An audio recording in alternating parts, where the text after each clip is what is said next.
Welcome to our video on choosing the right seeds for your microgreens garden.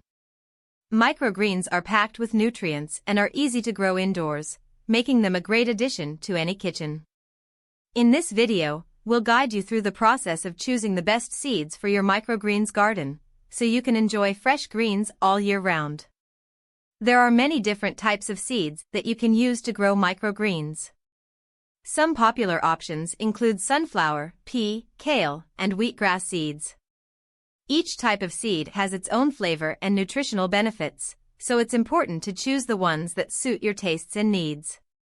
When selecting your seeds, it's important to look for high-quality options. Check the seed packaging for information on the seed's origin, age, and whether it's organic or non-GMO.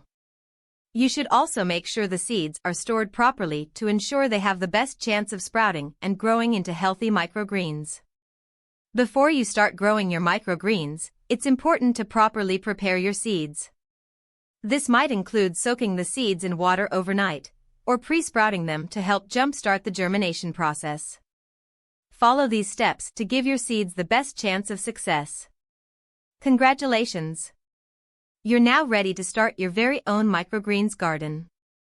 Remember to choose the best seeds for your needs, and to properly prepare them to ensure success. Happy growing!